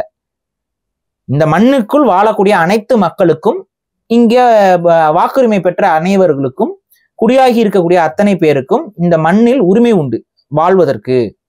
ஆனால் இந்த மண்ணை ஆள்வதற்கும் இந்த மண்ணுடைய எதிர்காலத்தை தீர்மானிப்பதற்குமான கடமையும் தேவையும் நோக்கமும் தமிழர்களுக்கு எங்களுக்கு தான் இருக்கு. நாங்க தான் அதை செய்யணும். அந்த இடத்துல குறுக்குசால் ஓட்டாதேங்கிறதா நாங்க சொல்ற விஷயம். சோ ஆதவ அர்ஜுனா வந்து இந்த கட்சியில வந்து சேர்றது. ஆதவ அர்ஜுனா ஒரு பிறமொழியாளர். அவருக்கு என்ன நோக்கம்? இப்ப எனக்கு ஒரு நோக்கம் இருக்குல்ல, அவருக்கு என்ன நோக்கம்? நம்ம பேரும் இருக்கணும், நம்மளும் ஒரு பவர்ல இருக்கணும், நம்மளுக்கு ஒரு லாபி இருக்கணும். நீங்க அந்த இடத்துல பவர்ல இருக்கணும்னு நீங்க நினைக்கிறதே, ஒரு அந்நிய மண்ணில் வேறொரு மாநிலத்தில் வேறு மொழி பேசக்கூடிய மக்களை நான் தலைமை தாங்கணும்னு நீங்க நினைக்கிறீங்க பாருங்க. இதுக்கு பேர் என்ன? இப்போ உங்க மக்களை நீங்க தலைமை தாங்குங்க தாராளமா. ரெட்டி மக்களுடைய சங்கத்து தலைவரா இருங்க, நோ இஷ்யூஸ். ஆனா ஒரு ரெட்டி தமிழர்களுக்கு தலைவராக வரணும், தமிழ் மக்களை வந்து ஏமாத்தி நான் தலைவராக நிக்கணும்னு ஒரு அடையாள மறைப்பு வேலையை செஞ்சுட்டு வரீங்கல்ல, இவருக்கே தெரியாதான் நான் என்ன சமூகம்னு எனக்கு தெரியாதான். நீங்க என்ன சமூகம் எங்களுக்கு எப்படி தெரியும்? அப்புறம் உங்களுக்கே தெரியாது, எங்களுக்கு எப்படி தெரியும்? அப்பட்டமா அவங்க குடும்பத்தில் இருக்க அத்தனை பேர் ரெட்டி பட்டம் போட்டு சுத்திட்டு இருக்காங்க. எப்படி உங்களுக்கு தெரியாம போச்சு? எவ்வளவு முட்டாள தமிழர்களை கருதுனா, அவங்க குடும்பத்துல இருக்க அத்தனை பேருக்கு பின்னாடி ரெட்டின்னு இருக்குங்க. அவங்க அப்பா பேருக்கு பின்னாடி, அவங்க தாத்தா பேருக்கு பின்னாடி, அவங்க மாமா பேருக்கு பின்னாடி, எல்லார் பேருக்கு பின்னாடி ரெட்டின்னு இருக்குது. ஆனா இவருக்கு வந்து தெரியாதான். அவ்வளவு சீப்பா நினைக்கிறாரு தமிழர்களை, அவங்கள அவ்வளவு ஏமாறுறவங்க. அந்த சமூகத்துல இருக்கவங்க வந்து எந்த கட்சியிலும் சேரக்கூடாது. அப்போ நான் கேட்கிற புரிதலுக்காக சேர்றது வேற, செயல்படுறது வேற, தலைமைக்கு போகணுங்கிற நோக்கத்தோட செயல்படுறது வேற. இவருக்கு கொள்கையும் கிடையாது, கோட்பாடும் கிடையாது. நீங்க எங்க போகணும்னு ஆசைப்பட்டீங்க? திமுக போகணும்னு ஆசைப்பட்டாரு. முதல்ல அவர் திமுக போயிட்டு ஒரு கேண்டிடேட் ஆகணும், ஒரு எம்எல்ஏ கேண்டிடேட் ஆகணும், எம்எல்ஏ ஏதோ ஒண்ணு ஒரு சீட்டு கேட்டு போறாரு. அவர்கிட்ட காசு இருக்கு, ஒரு பணக்கார குடும்பத்துல இருந்து வர்றவரு, பணம் படைச்ச நபரு, காசு இருக்கு, காசு கொடுத்து வாங்கலாம்னு நினைக்கிறாரு. திமுக பாக்குது, திமுக பார்த்துட்டு எதற்கு? ஏன்னா அங்க ஆல்ரெடி சில ரெட்டி தலைமைகள் இருக்குது, நேரு போன்றவர்கள்லாம் இருக்கிறாங்க, அவங்களுக்குள்ள அந்த பவர் லாபி வரக்கூடாதுன்னு சொல்லிட்டு அவங்க என்ன பண்றாங்க, முடியாதுங்கிறாங்க. ஏன்னா அங்க ஆல்ரெடி உள்ள அவங்க சமூகத்தை சார்ந்தவே மிக முக்கியமான KKSSR, இவரு நேரு இவங்க எல்லாம் இருக்கிறாங்க, ரெட்டி சமூகத்தை சார்ந்தவங்க. அப்ப ஆமா, அப்ப அங்க ஆல்ரெடி 2 பேர் இருக்கிறாங்க. இவங்களுக்குள்ள கொண்டு வந்து 300 ஆளை விட்டோம்னா அங்க ஆல்ரெடி புகையுது. இப்ப இவருங்களை கொண்டு புகையும்னு சொல்லிட்டு அவங்க என்ன பண்றாங்க, முடியாதுன்னு சொல்லிட்டு கொஞ்சம் ஓரம் கட்டுறாங்க, ஏதோ ஒன்று பண்றாங்க. இப்ப என்ன நடக்குது, இவர் திரும்பவும் அவர் நோக்கம் என்னன்னா திமுக MP ஆகணும். அப்ப அவருக்கு சைட் ட்ராக் எடுக்கிறாப்ல, MP ஆகணும், தனியா நின்று ஆக முடியாது. அப்ப திமுகலையும் டைரக்டா சேர்த்துக்க மாட்டேங்கிறாங்க. அப்ப சைட் ட்ராக் எடுப்போம். விடுதலை சிறுத்தை மூலியமா, விடுதலை சிறுத்தையோட கேண்டிடேட்டா போனா, உங்க இதுல 2 பேர் ஆல்ரெடி இருக்கிறாங்க, ஆனா இன்னும் வேற ஒரு கட்சியில இருந்து அவங்க கேண்டிடேட்டா கொண்டு வந்து நிப்பாட்டினா, அப்ப அங்க காசை கொடு. திருமாவளவன் அவரெல்லாம் இவங்க எவ்வளவு சீப்பா அவர் நினைச்சிருந்தாருன்னா, இவர் இந்த மாதிரி லாபிங் எல்லாம் பண்ணுவாரு, மாநாடு நடத்துற காசு அது இதுன்னு சொல்லுவாரு. இதெல்லாம் அவங்க என்ன சொல்றாங்கன்னா, அவர் காசெல்லாம் கொடுக்கல அப்படிங்கிறாரு. ஆனா காசு கொடுத்த மாதிரி காட்டிக்கிறாரு. அதுக்கு நீங்க என்ன பண்ணீங்க? அந்த மாநாட்டுல அவர் தானே முகமாவே. அதுதான் அவர் கொடுக்கல காசுன்னு இவங்க சொல்றாங்க. நான் இவங்க என்னது விடுதலை சிறுத்தை கட்சியில இருக்கவங்க சொல்றாங்க. பட் அவர் எப்படி தன்னை போர்ட்ரே பண்ணிட்டாரு? அவர் தான் அதை நடத்தின மாதிரி அவர் காட்டிக்கிறாரு. அப்படிதான் எல்லாரும் பார்த்தாங்க, அப்படிதான் எல்லாருக்குமே புரிஞ்சுது. எல்லாம் போயிட்டு அவர் கூட செல்ஃபி எல்லாம் எடுத்துக்கிட்டாங்க அந்த இதுல. அப்ப தன்னை விடுதலை சிறுத்தைகள் மூலமாக உள்ள வரணும்னு பிளான் பண்றாரு. அதை பிளான் பண்ணி வரும்பொழுது அதுலயும் பாத்தீங்கன்னா விடுதலை சிறுத்தைக்கும் விசுவாசமா, திமுகவுக்கும் விசுவாசமா தான் அங்க ஆல்ரெடி கட்சி அன்ஸ்டேபிளா இருக்கு. திமுக இவரை எதிர்க்குது. அப்ப இவர் என்ன பண்றாரு, அந்த விடுதலை சிறுத்தைக்கும் திமுகவுக்கும் விசுவாசமா இருக்கக்கூடிய ஆட்களை விட தன்னை முகத்தை காட்டிக்கணும் அப்படின்னா திமுகவை லைட்டா சீண்டுவோம், திருமாவளவன் தலைமைக்கு வரணும், திருமாவளவன் அதாவது பயங்கரமா பூஸ்ட் பண்ணுவோம், அதுக்கு இவரை பூஸ்ட் பண்ற மாதிரி இருக்கணும், இவருக்கு சப்போர்ட்டா பேசுற மாதிரி இருக்கணும். அட் த சேம் டைம் அந்த திமுகவுக்கு சப்மிசிவா போற ஆட்களை அப்படியே கொஞ்சம் கொஞ்சமா ஓரம் கட்டணும் பிளான் பண்றாரு, பேசுறாரு. உடனே என்ன ஆகுது, ஆதவர்ஜுனாவுக்கு ஒரு ஃபேஸ் வருது. விடுதலை சிறுத்தையிலேயே இவர் தான் கரெக்டா இருக்காப்ல, இப்போ நம்ம அண்ணனை பத்தி எல்லாம் நல்லா பெருமையா பேசுறாப்ல அப்படிங்கிற ஒரு உளவியல் வருது. அந்த உளவியல்ல அப்படியே திமுக லைட்டா சொரிறாப்ல. அவருக்கு நல்லாவே தெரியும் திமுக சொரிஞ்சா ஒரு இது வரும். அவர் தன்னை பேச்சு பொருளாக்கிக்கிட்டே போறாரு. அப்ப என்ன ஆகுது, திமுக தரப்புல இருந்து ஆதவர்ஜுனாவுக்கு மேல ஒரு நெருக்கடி இதாகுது. அந்த நெருக்கடியோட விளைவுல கரெக்டா இன்னொரு ஸ்ட்ராட்டஜி கொண்டு வர்றாரு. புக் வெளியீட்டு விழா. அந்த வெளியீட்டு விழாவில் விஜய் இதுக்குள்ள ஒரு கேம் ஆகுது. கடைசியில வேற வழி இல்லாம விடுதலை சிறுத்தையில இருந்து அவர் நீக்கப்படுறாரு, ஒதுக்கி வைக்கப்படுறாரு. இது பண்றாருங்கிறதுலாம் நமக்கு சொல்றதுதான். அது கிட்டத்தட்ட நீக்கப்படுற கணக்கு தான். இல்ல அவர் எக்ஸ்பெக்ட் பண்ணி தான் கால்குலேஷன் போட்டு இப்ப நீக்கப்படுற கணக்கு தான். அவர் வெளியில வந்த உடனே அடுத்து நமக்கு நான்லாம் முன்னாடியே எதிர்பார்த்ததான் அவர் அந்த பக்கம் திரும்ப போவார்னு. இப்ப அவருக்கு எம்பி ஆகணும், அவருக்கு நோக்கம் அதுதான். யார் மூலியமா முடியும்? மீதி இருக்கிறது இப்ப விஜய் ஜெயிப்பாரான்னு தெரியாது, அதிமுக சொல்ல முடியாது. இப்ப அதிமுக அண்ட் விஜய லாபி பண்ணி அதிமுக மூலியமா, அது ஒண்ணும் இல்ல, எப்படி திமுகல எம்பி சீட்டை டைரக்டா போய் வாங்க முடியாதோ அதே தான் அதிமுகலையும் போனோம்னா டக்குனு எம்பி சீட் கொடுங்கன்னா யோசிப்பாங்க, அங்க இருக்க பவர்ல கொட்ட போட்டா எவ்வளவு பேர். ஆனா கூட்டணி கட்சி மூலமா போய் எம்பி கேட்டா ஒரு சீட்டு கிடைக்கும். விஜய் மூலமா போனா ஒரு கூட்டணி சேர்க்கலாம், சீட்டு வாங்கலாம். சோ அதே பிளான் அதே ஸ்ட்ராட்டஜி. ஒன்னும் இப்போ ரொம்பலாம் டிஃப்ரெண்ட் ஸ்ட்ராட்டஜிலாம் ஒரே. அங்க என்ன பண்ணாரோ அதே வேலையதான். அப்ப திருமாவளவன் முதுகுல சவாரி, இப்ப விஜய் முதுகுல சவாரி. நெக்ஸ்ட் நாம் தமிழர் கட்சிக்கு வருவாரோ? வரக்கு வாய்ப்பு இருக்கு. அது மட்டும் தான் இன்னும் ஒண்ணு இருக்குல்ல, வரக்கு வாய்ப்பு இருக்கு. அது அவ்வளவுதான் நான் சொல்ல முடியும். பிஜேபி இருக்கு, பிஜேபி இருக்கு, எது வேணாலும் இருக்கும். அதனாலதான் அவர் ரொம்ப நேக்க அம்பேத்கர் தூக்குறாப்ல. ஏன்னா அம்பேத்கர் காமன் ஃபோ, இவங்களுக்கும் எடுத்துக்கலாம் அவங்களுக்கும் எடுத்துக்கலாம். புரியுதுங்களா சொல்றது? அதனாலதான் அம்பேத்கர் ரெண்டு பக்கமும் தானே நின்றுருக்காப்ல. அப்ப பகுத்தறிவுவாதிங்கிற மாதிரி காமிச்சுக்கலாம், அந்த பக்கம் மதவாதிகளுக்கும் சப்போர்ட்டாவும் காமிச்சுக்கலாம். அப்ப அம்பேத்கர் எடுத்து வச்சுக்குவோம். அம்பேத்கருக்கும் ஆதவர்ஜனுக்கும் என்னங்க சம்பந்தம்? ரெண்டு ஏல ஆரம்பிக்கிற பேரு. To begin with, brother. அதுதான் சொல்றேன். பிறந்ததுல இருந்து வளர்ந்தது வரைக்கும் பெரிய பணக்கார குடும்பம். ஒரு ஏழை வீட்டு குடும்ப ரெட்டிங் கூட கிடையாது. அவரு பெரும் பணக்கார குடும்பத்துல பிறக்கிறாப்புல, பெரும் பணக்கார குடும்பத்துல வளர்றாரு, பெரும் பணக்கார குடும்பத்துல வாக்கப்படுறாரு. எல்லாமே ஒரு சமூகத்துல அந்த ஒரு ஆதிக்கம் பிடித்த சமூகமாக இருக்கக்கூடிய சமூகங்கள் தான். வாக்கப்பட்ட இடமும் சரி, இது பண்ண எல்லாம் எலைட் குரூப்ஸ். பிஜேபிக்கே தேர்தல் என்ன பட்டியல் சமூக மக்கள் மீது இருக்க அக்கறையும் என்ன இது அப்படியே உருகுறாப்புல. என்ன அங்க பட்டியல் சமூக மக்களுடைய வரலாறு தெரியுமா? இல்ல பட்டியல் சமூக மக்கள்ல எத்தனை பிரிவுகள் இருக்கு, அவங்கள யார் யார் ஒடுக்கப்பட்டார்கள், எப்படி ஒடுக்கப்பட்டார்கள், இதெல்லாம் தெரியுமா? இப்ப நம்மளே இப்ப ஒட்டுமொத்தமா பட்டியல் சமூகத்துக்குலாம் நிக்க முடியாது, தெரியும்ல. நம்ம தான் சொல்றோம் தமிழ் பட்டியல் சமூக மக்களுக்கு நாங்க நிக்கிறோம், அவ்வளவுதான். ஏன்னா மற்ற மொழி பேசக்கூடிய பட்டியல் சமூக மக்களுக்கும் இங்கேயும் சம்பந்தம் கிடையாது. அவங்களுக்கு அதிகமா இடஒதுக்கீடு கொடுக்கறது இதெல்லாம் நம்ம முரண்பட்டு நிக்கிறோம். நம்ம மட்டும் இல்ல, விடுதலை சிறுத்தைகளே முரண்பட்டு நிக்குது. உள் ஒதுக்கீடு கூடாதுன்னு விடுதலை சிறுத்தைகளே சொல்றாங்க. அவங்க கூட ஒரு இடத்துல காமனாலாம் நிக்க முடியாது. இந்த இடம்னு வரும்பொழுது, உள்ளொதுக்கீடுன்னு வரும்பொழுது விடுதலை சிறுத்தைகளோட ஸ்டாண்ட் அந்த இடத்துல ரொம்ப கடினமாகும், அவங்களுக்குள்ளே சண்டை வரும். ஆனா ஆதவர்ஜனாக்கு ஏதாவது இருக்கா மேலோட்டமா? அப்ப என்னன்னா ரொம்ப எல்லாமே கால்குலேட்டிவ். திருமாவளவன் போய் சந்திக்கிறாரு, மரியாதை கால்குலேட்டிவ்ங்க. அவங்களோட நோக்கம் என்னன்னா, ஏடிஎம்கேல இவருக்கு சீட்டு, ஏடிஎம்கேல சீட்டு வாங்கணும். ஆனா ஏடிஎம்கே தோத்துறக்கூடாது. ஏடிஎம்கே எப்ப தோக்காம இருக்கும், விஜய் கூட வந்து சேர்ந்தா தோக்காம இருக்கும். அப்ப விஜய் மேனிபுலேட் பண்ணி எப்படியாவது ஏடிஎம்கே கூட்டணிக்குள்ள உட்கார வைக்கணும். இன்ஃபேக்ட் அது விஜய்க்கு பிளஸ் பாயிண்ட் தான். துணை முதல்வரா தன்னை பிளேஸ் பண்ணிக்கிட்டு போறதுக்கு அதுதான் ஒரு மாதிரி ஆளுக்கும் பிளஸ் பாயிண்ட் தானே. திமுக தோக்கணும் தான் நீங்களா? ஆமாங்க, நான் அதுதான் சொல்றேன். சோ விஜய் தனியா நிக்கிறது திமுகக்கு ஆதரவா போய் முடியும். விஜய் கூட்டணி வைக்கிறது தான் திமுகக்கு எதிரான நிலைப்பாடுல நிக்கும். ஆனா இங்க என்னன்னா, விஜய் மாதிரியான நபர்கள் திரும்ப ஒரு திராவிட அரசியலை கொண்டு வர்றது நம்மளால ஏற்க முடியல. ஸோ அதை அவர் செய்ய செய்ய விஜய்ங்கிற தனிப்பட்ட பிம்பத்தையும் போட்டு அடிச்சு காலி பண்ணுவோம் நம்ம. அதுலயே நமக்கு எந்த சமரசமும் செய்ய போறது இல்லை. ஸோ இவ்வளவுதான் விஷயம். நம்ம கிளியரா இருக்கோம். ஆனா விஜய் அவர்கள் அரசியலுக்காக அவர் கொண்டு வர்றாரு. ஆனா யாரை கொண்டு வரீங்க நீங்க? ஆளப்போறான் தமிழன் பாடினா பத்தாது. நீங்க கொண்டு வர அத்தனை பேரும் பிறமொழியாளர்களும் தமிழர்களுக்கு தமிழர்களுடைய அதிகாரத்தை தான் எடுத்துக்கணும்னு ஆசைப்படுறவங்களை கொண்டு வந்து விட்டீங்கன்னா இந்த பவர் வந்து போயிருமா? பவர் ஹங்கிரி பர்சன்ஸ் வந்து ஒரு இடவோட நின்னுக்குவாங்களா? அப்படி நின்னவங்க யாராவது சொல்லுங்க. என்னோட இடம் இதுதான் அப்படின்னு நின்னுக்கிறாங்களா? அடுத்து அடுத்து அடுத்துன்னு யோசிச்சு போயிட்டு இருப்பாங்களா? அதிகார பசிக்கு ஒரு முடிவே இல்லை. அப்ப சரி, நல்லவங்க கையில அதிகாரம் போனா பரவாயில்ல, இந்த மாதிரியான சந்தர்ப்பவாதிகளுக்கு இல்ல அதிகாரம் போச்சுன்னா எப்படி இருக்கும்? திரும்ப ஒரு கலைஞர் கருணாநிதியை நம்ம பார்த்த கணக்காக தானே போய் நிற்கும். இதுதான் நான் சொல்றேன். அதெல்லாம் ஆதவ அர்ஜுனா போன்ற நபர்கள் வந்து அது இந்த பொலிட்டிக்கல் புரோக்கரிங்கிறது ரொம்ப ரொம்ப கேவலமான ஒரு விஷயங்க. அதுவும் மேனிபுலேஷனை வந்து ஸ்ட்ராட்டஜிஸ்ட்னு சொல்றேன். என்ன ஸ்ட்ராட்டஜி இது? மக்கள்கிட்ட உண்மையை சொல்ல போறீங்க, மக்களுக்கு நடக்க பிரச்சனையை அவங்க கிட்ட பேச போறீங்க, அதுல மக்களுக்கு அவேர்னஸ் வரும், அவேர்னஸ் மூலமா உங்களுக்கு சப்போர்ட் பண்ணுவாங்க. இவ்வளவுதானங்க அரசியல். இதுல என்ன ஸ்ட்ராட்டஜி பண்ண வேண்டியது கிடக்கு? இதுல ஒன்னும் ஸ்ட்ராட்டஜி எல்லாம் கிடையாது. இன்னைக்கு அப்படி ஆயிடுச்சுங்க, எல்லாம் ஸ்ட்ராட்டஜி இங்க என்னன்னா ஸ்ட்ராட்டஜிங்கிறது வேற, இது மேனிபுலேஷன். அது பேர் மேனிபுலேஷன், ஸ்ட்ராட்டஜின்னு சொல்லாதீங்க. யாரை மேனிபுலேட் பண்ண? மக்களை மேனிபுலேட் பண்ண போறீங்க. நான் கூட விஜயை மேனிபுலேட் பண்றாருன்னு.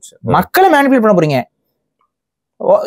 இந்த தொகுதிக்கு இவ்வளவு காசு, அந்த தொகுதிக்கு இவ்வளவு காசு, இந்த தொகுதியில் இந்த கலவரம் வந்துச்சுன்னா அதன் மூலியமா இப்படி அறுவடை பண்ணலாம், அந்த தொகுதியில அந்த கலவரம் வந்துச்சுன்னா அதன் மூலியமா அப்படி அறுவடை பண்ணலாம். ஒரு பக்கம் மத கலவரம், ஒரு பக்கம் சமூக கலவரங்கள், ஒரு பக்கம் சாதிய கலவரங்கள், ஒரு பக்கம் பட்டியல் சமூக மக்களுக்கும் மற்றவர்களுக்கும் கலவரம்.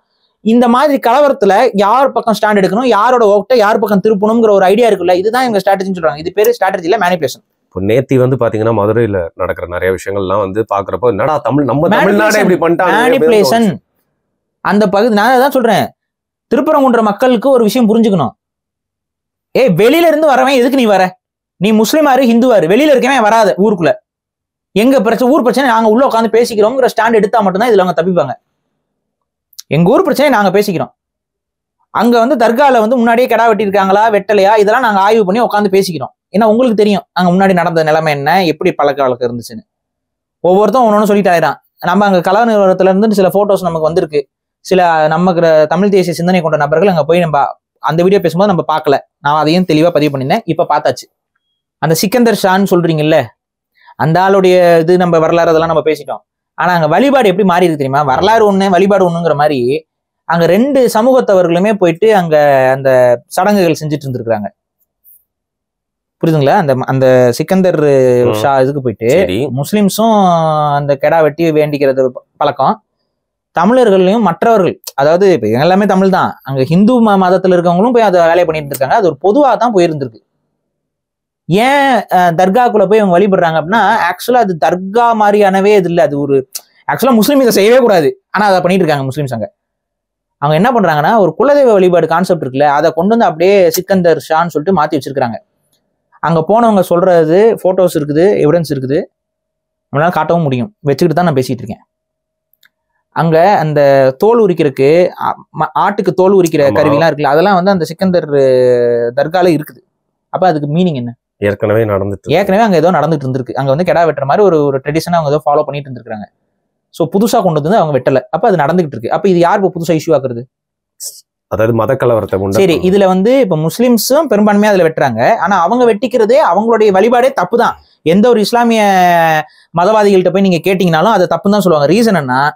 அங்க சிக்கந்தர் வந்து அவங்க ஒரு டெம்மி காடா கன்சிடர் பண்றாங்க. டெம்மி காட். அப்படி ஆக்சுவலா இஸ்லாம்ல பண்ணக்கூடாது. சிக்கந்தருக்கு நேர்ந்து விட்டு இருக்காங்க. நம்ம கோயில்ல கருப்பசாமிக்கெல்லாம் நேர்ந்து விடுறோம்ல, அந்த மாதிரி கெடா நேர்ந்து விட்டுட்டு இருக்காங்க. இது எப்படி?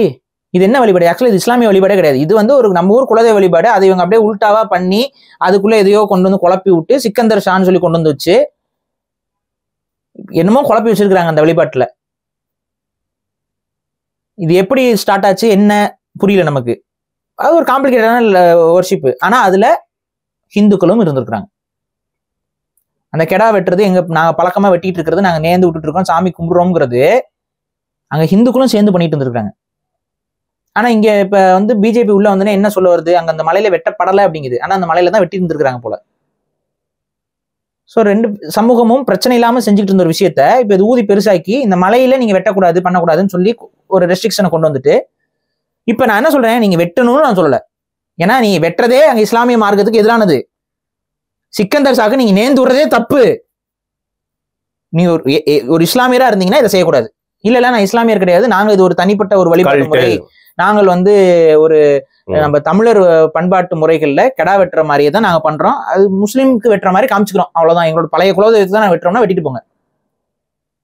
ஆனா அது முஸ்லிம்ஸ் கிடையாது.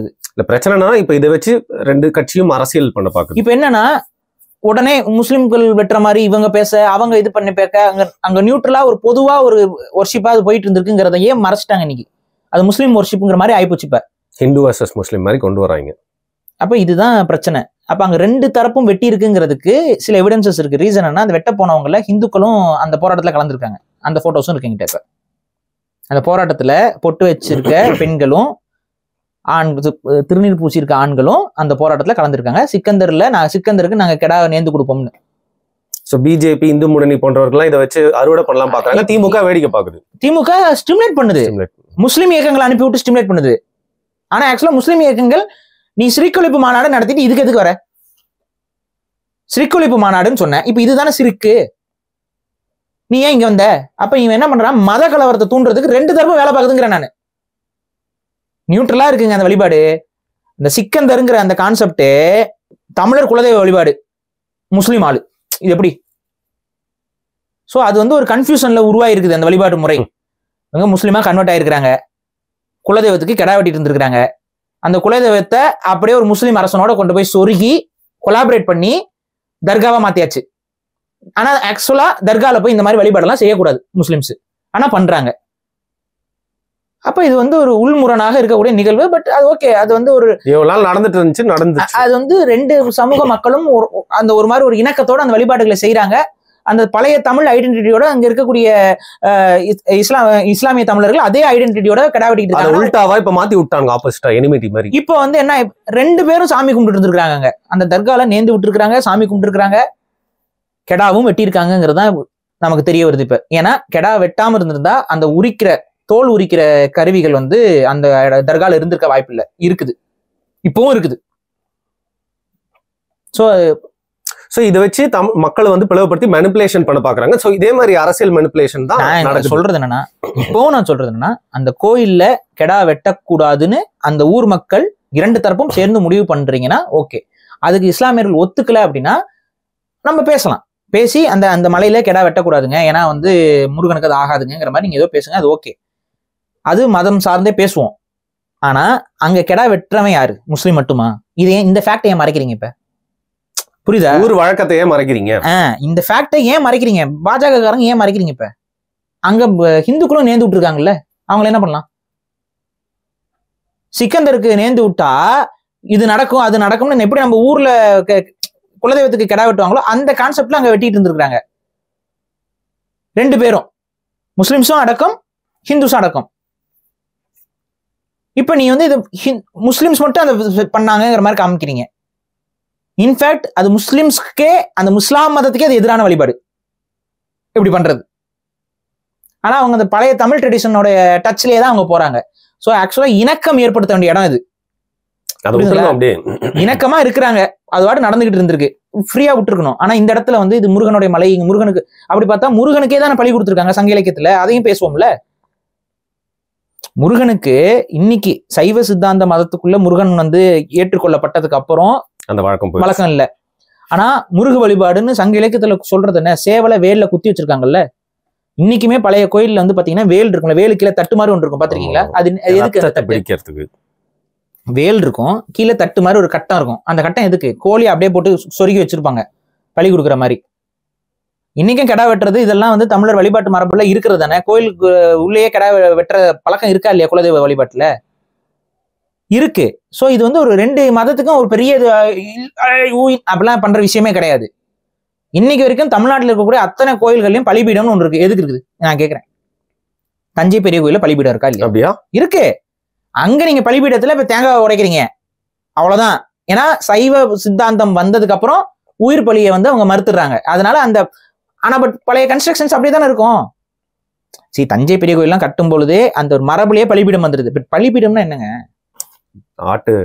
ஆடு மட்டும் இல்ல, கோழி, ஆஃபரிங்ஸ் அப்படிங்கிறது ஒரு உயிரை ஆஃபர் பண்ணணும். அது தேங்காவா இருக்கலாம், எலுமிச்சம்பழமா இருக்கலாம், இல்ல கெடாவா இருக்கலாம், கோழியா இருக்கலாம், சேவலா இருக்கலாம், ஏதோ ஒரு உயிரை ஆஃபர் பண்றதுங்கிறது தான் பலி.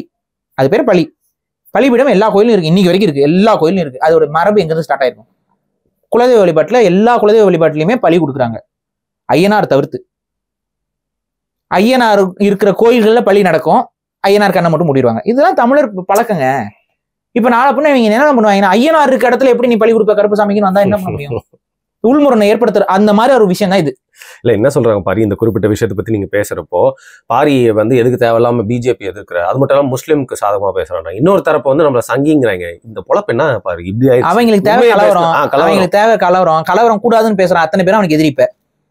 இப்ப என்ன பண்ணணும்? முஸ்லீமுக்கு ஆதரவா பேசினா முஸ்லீம்லாம் வாழ்த்துக்கள் பாரின்னு எப்ப சொல்லுவாங்க?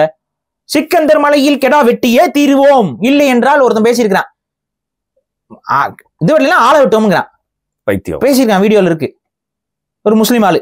இப்ப இது மாதிரி நம்மளும் பேசணும்னு வைங்களேன், பாய்மார் வந்து கட்டிப்பிடிச்சுக்குவாரு.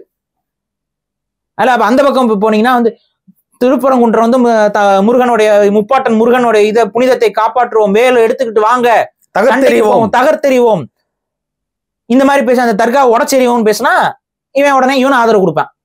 நம்ம ரெண்டையுமே பேசல, நம்ம ரியாலிட்டி பேசுறோம். அங்க ரியாலிட்டி என்ன அப்படின்னா, சிக்கந்தர் வழிபாடு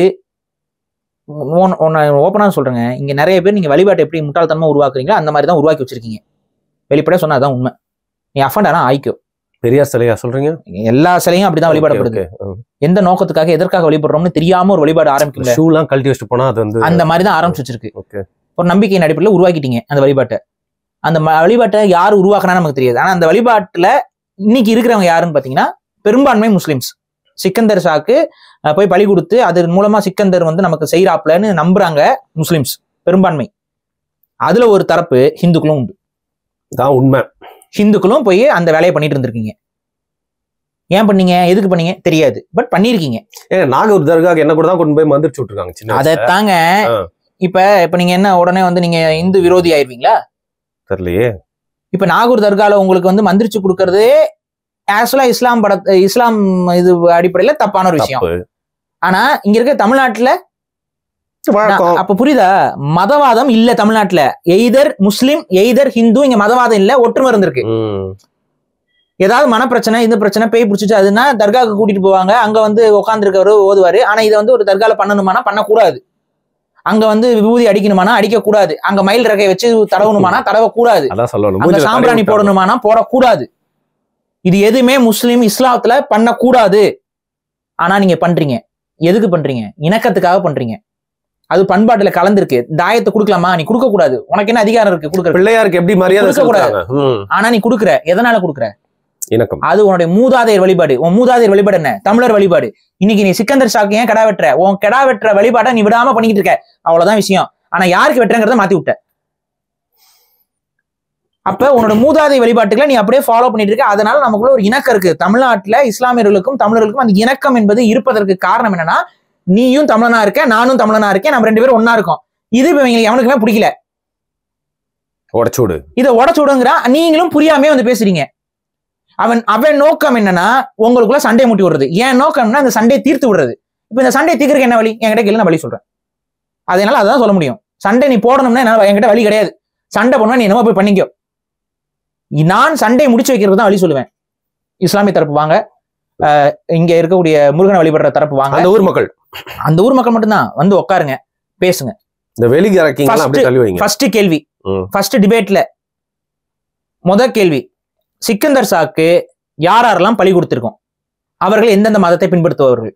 வா தனியா நில்லு. முஸ்லிம்ஸ் கை தூக்கணும். சிக்கந்தருக்கு படையல் போட்ட இந்துக்கள் இருக்காங்களா? வா நில்லு. இந்துக்களும் கொடுத்துருக்கான், இது இருக்கான். அப்ப இது மதவாதமா? அப்ப இது சிக்கந்தர் ஷாவை வழிபடுற கூட்டம்னு ஆகி போயிடுது. சரி, ஓகே.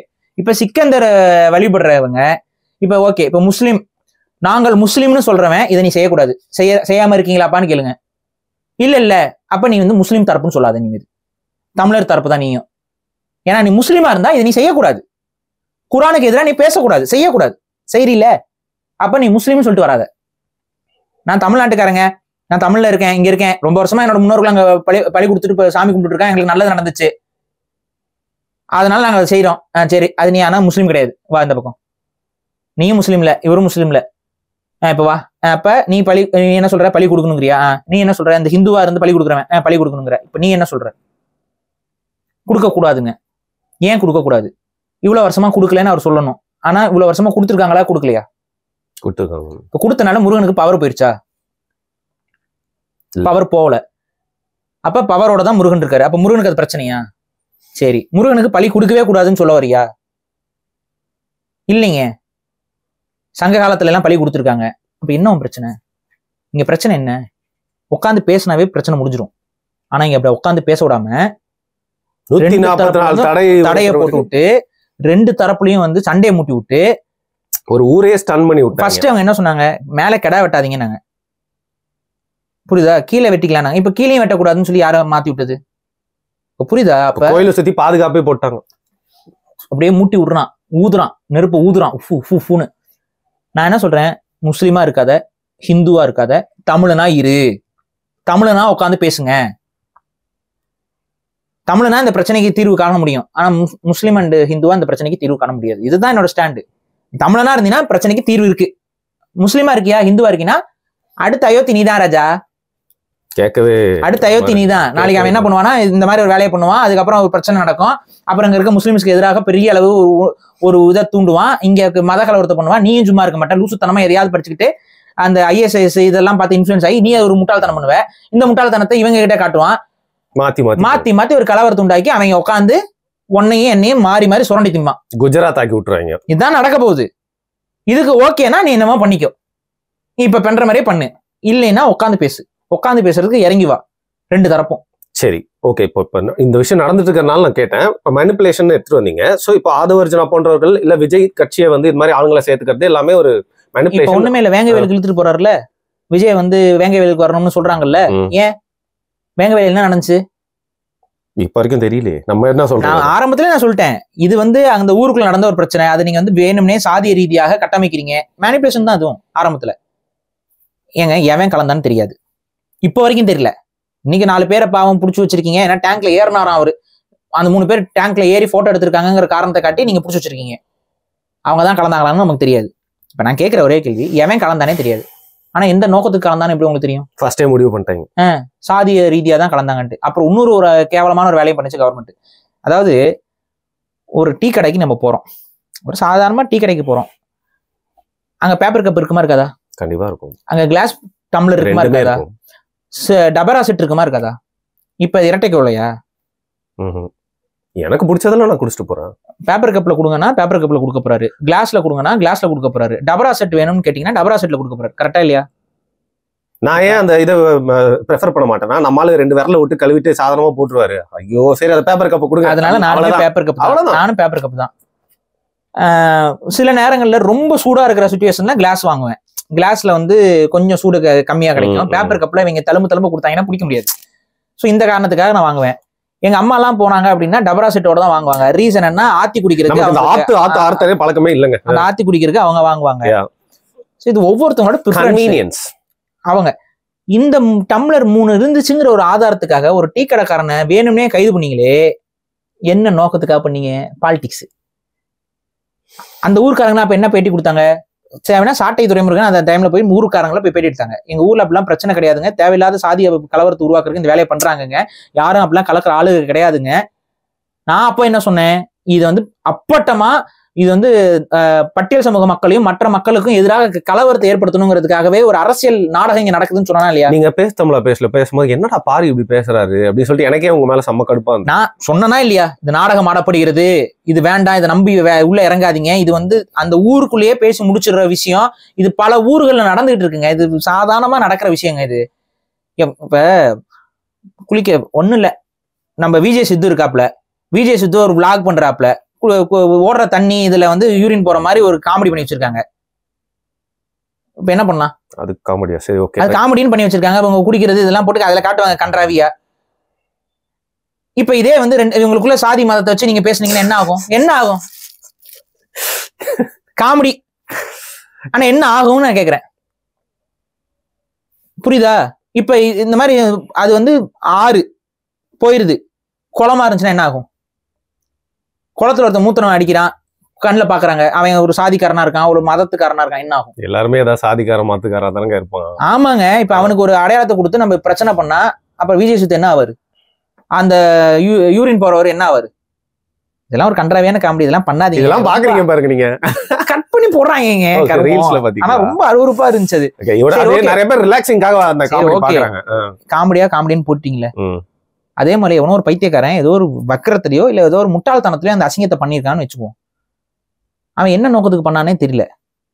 ஆனா அவன் சாதிய நோக்கத்தால் தான் பண்ணான்னு யாரு அங்க ஸ்டேட்மெண்ட் கொடுத்தது? அந்த ஸ்டேட்மெண்ட் வந்து கொண்டு வரணுங்கிறதுக்காக டீ கடைக்காரன் பேப்பர் கப் வச்சிருந்தாங்கிறதுக்காக ஒரு டீ கடைக்காரனை போய் அரெஸ்ட் பண்ணீங்களே, என்ன நோக்கம்? அப்ப நான் சொல்லவா, இது மேனிபுலேஷனுக்காக வேலை பார்த்திருக்காங்க. அங்க ஒரு மதம் சார்ந்த ஒரு சாதியம் சார்ந்த ஒரு நெரேட்டிவ் செட் பண்ணிருக்கீங்க. அதுவும் அந்த சில அந்த அதிகாரி, கலெக்டர் அம்மா, அங்க இருக்க போலீஸ் அதிகாரிகள்லாம் பேசிக்கிறதுலாம் என்னால தாங்கிக்கவே முடியல. அந்த இயற்கையை பாருங்க, நம்ம எல்லாம் ஒன்னா இருக்கோம். என்ன ப்ரொபகண்டாஸ்? ப்ரொபகண்டாவை எனக்கு பார்த்தா தெரிஞ்சிடும். பக்கா ஸ்கிரிப்ட், முழுக்க ஸ்கிரிப்ட். அது அந்த ஸ்கிரிப்ட், அது ஸ்கிரிப்ட்னு அன்னைக்கு நான் சொன்னேன். ஐயோ ஐயோ ஐயோ ஐயோ நீங்க இன்னைக்கு அவன் இன்னொரு ஸ்கிரிப்ட் போட்டான். ஏன் ஐயோ ஐயோன்னு கத்த மாட்டேங்கிறீங்க? அன்னைக்கு அந்த மலத்தை வந்து டிஎன்ஏ டெஸ்ட் எடுக்கணும்னு சொன்னாங்க. ஏன் வேண்டாம்னு சொன்னீங்க? யார் வேணாம்னு சொன்னா? விடுதலை சிறுத்தை வேண்டாம்னு சொல்லுச்சு. ஏன் சொன்னீங்க? சிம்பிள். இதுல அவங்களுக்கே பதில் தெரியும். யார் மூலமாக சாதிய கலவரத்தை தூண்டுறதுக்கு என்ன நோக்கத்திற்காக அந்த வேலைகள் செய்யப்பட்டது, அது இன்னைக்கு எப்படி பேக் ஃபயர் ஆகி நிக்குது, அது எப்படி அவங்களுக்கே பேக் ஃபயர் ஆயிட்டு நிக்குது, இதெல்லாமே தெரியுதா? இன்னைக்கு கம்யூனிஸ்ட் ஆளுங்க விடுதலை சிறுத்தைங்க உள்ள விட மாட்டாங்க.